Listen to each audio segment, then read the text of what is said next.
People, today is Friday, March 27th, 2026, historic day. Hope to see you tomorrow at the No Kings March. Let me know how it went, your No Kings March.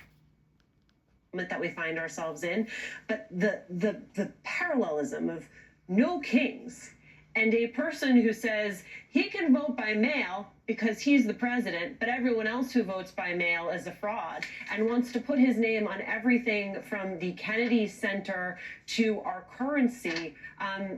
It really paints a picture, Rebecca, of where we find ourselves in this moment. What do you hope the messages that these protests send tomorrow? The messages are that what he is doing is lining the pockets of the Epstein class. He doesn't give a crap about the American people. He never has.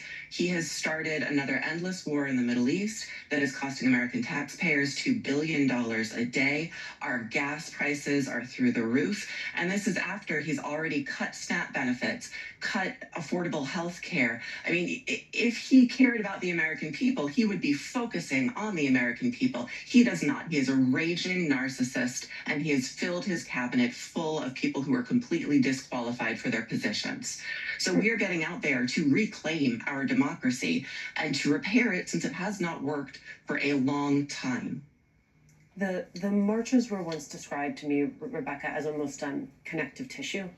Folks needing an outlet, folks needing a sense of community as safety in this moment.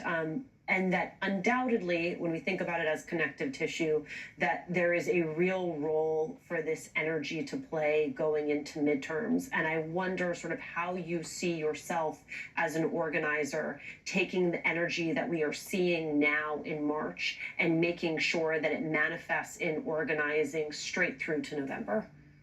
That's exactly what this event is supposed to be. The No Kings events are visibility events. So they are about solidarity. They are about getting out in the streets, being with like-minded people, and reclaiming that hope that we have in American society. What we need to do, though, is convert people from event goers into activists. And many of these events are aiming to do that. There are going to be organizers tabling across the country, recruiting volunteers for frontline work, for mutual aid work, for mass mobilization work. And then we're going to put that into organized power to preserve our free and fair elections and to fight all of the numerous battles along the way. As Trump continues to tear down our Constitution, it is up to us to dig in, to be part of our democracy, and to fight back.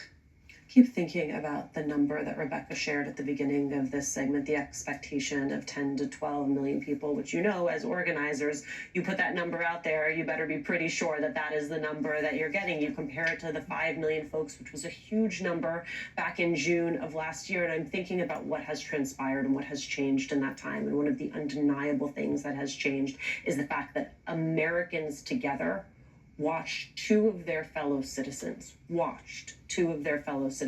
be killed repeatedly on loop by the agents of this state. And in any other timeline, that would be the story that we return to over and over again.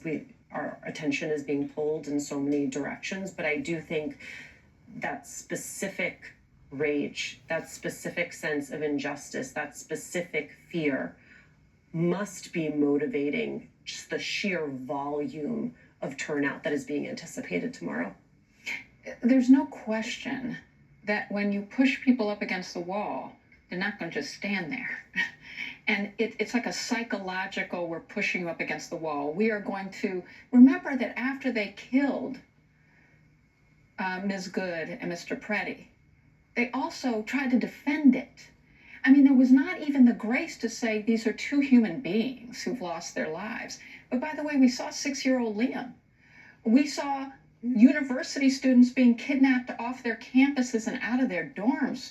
People were here with permission and in school. I mean, we were told that this was going to be about criminals. And yet the only crimes we're seeing committed right now is by people in uniform who are paid to serve us and who are supposed to keep us safe but are making us more endangered. And by the way, the administration is taking this to the next level. I mean, we are fighting the attacks on civil rights organizations and the right to protest because this administration wants to silence dissent or those who try to hold it accountable. And that is why these protests are growing. That is why even 2/3 of those who are RSVPing, the reason organizers can feel very confident about the numbers, and I feel confident about the numbers, is people are signing up to be in these protests. So they're not making the numbers up. But 2/3 of them are not in major cities. You know, this notion that somehow it's the liberal elite. No, because people are feeling the pain across this country. They're feeling what is at stake, which is exactly as Rebecca said. You can spend this, if I tell you, Alicia, I'm going to take $1 trillion to make you less safe and to violate your rights.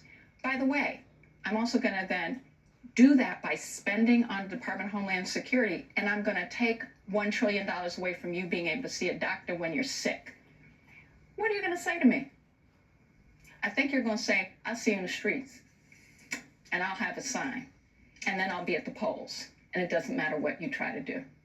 It's always the signs that I am watching for, because the signs tell their own story. Real quick, Rebecca, if there's someone at home who is on the fence about whether or not to show up tomorrow, what is your message to them? You got to do it. Democracy is not a spectator sport. We need everyone to get out there tomorrow and then continue the next day and the next day. Rebecca Winter, thank you so much for your time. Maya, you are sticking with me when we return.